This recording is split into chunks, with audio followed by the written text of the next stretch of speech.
ফাটল ধরা ব্রিজ, ঝুঁকি নিয়ে প্রতিদিন হাজার হাজার মানুষের চলাচল।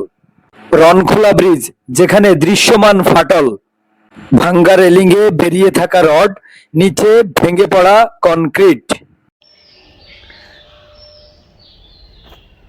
এমন অবস্থায়ও প্রতিনিয়ত শত শত CNG, rickshaw van, motorcycle, private car সহ মালবাহী পিকআপ ভ্যান, স্কুল কলেজ মাদ্রাসার ছাত্রছাত্রীরা প্রতিনিয়ত দুর্ঘটনার আশঙ্কা নিয়ে পারাপার হচ্ছেন। এ দৃশ্য নোয়াখালী চাটখিল উপজেলার চাটখিল বাজার থেকে সোনাচাকা মল্লিকা দিঘিরপাড় সড়কে পৌর ৭ নং ওয়ার্ডে অবস্থিত রনখোলা ব্রিজে। ফাটল ধরা নড়বড়ে ব্রিজ প্রহর গুনছে ধসে পড়ার, আর ধসে পড়লে পোয়াতে হবে ব্যাপক দুর্ভোগ। এ নিয়ে স্থানীয়রা আতঙ্কিত। তারা বলেন, আসলে এই ব্রিজটা 11 নম্বর ব্রিজ থেকে চাটখিল পৌরসভার 7 নম্বর 8 নম্বর ওয়ার্ডের এবং নোয়াখালী ইউনিয়নের একটা গুরুত্বপূর্ণ চলাচলের রাস্তা। দৈনিক এই রাস্তা দিয়ে প্রায় 3 থেকে 4 হাজার যানবাহন চলাচল করা হয়। আজকে প্রায় 2-3 বছর থেকে এই ব্রিজটা খুবই একটা খারাপ অবস্থা, জনগণের দুর্বিষহ অবস্থায় আছে। এখানে প্রায় আজ থেকে 1 বছর আগে এই ব্রিজের মাঝখানে ভাঙ্গি নিচে পড়ে গেছে। ব্রিজ দিয়ে যেতে আমাদের ভয় লাগে।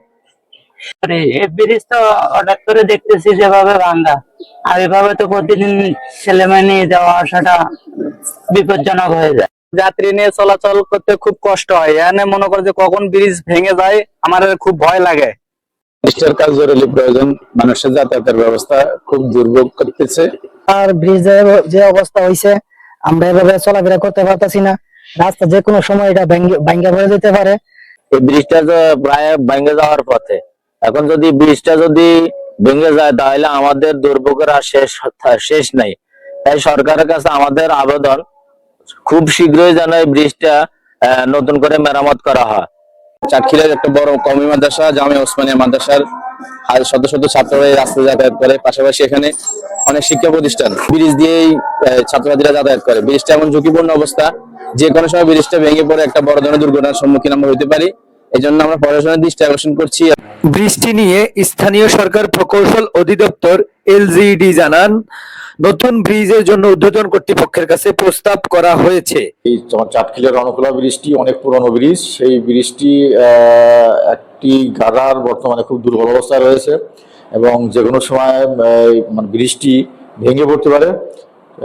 আমরা এই ব্রিজের তাৎক্ষণিকভাবে এই ব্রিজের চলাচলের জন্য আমরা ওই সতর্কীকরণ সাইনবোর্ড স্থাপন করেছি, ভারী যানবাহন চলাচল নিষেধ, এবং এই একটি নতুন ব্রিজ স্থাপনের জন্য আমরা ঊর্ধ্বতন কর্তৃপক্ষের কাছে আমরা প্রস্তাব প্রেরণ করেছি এবং সেটি বাস্তবায়ন হতে একটু সময় লাগবে। এই অন্তর্বর্তী সময়ের মধ্যে আমরা আমাদের এই লোকাল মেনটেনেন্স দিয়ে ব্রিজটি আপাতত সচল রাখার জন্য আমরা চেষ্টা করছি এবং অনতিবিলম্বে আমাদের এই কার্যক্রমগুলো শেষ হয়ে যাবে এবং ব্রিজটি স্বাভাবিক থাকবে। পথচারী ও এলাকাবাসীর দাবি, দ্রুত বৃষ্টির সংস্কার করে ও নিরাপদ চলাচল নিশ্চিত করা হোক। ইসমাইল হোসেন সজীব, গণকণ্ঠ মাল্টিমিডিয়া, চাটখিল, নোয়াখালী।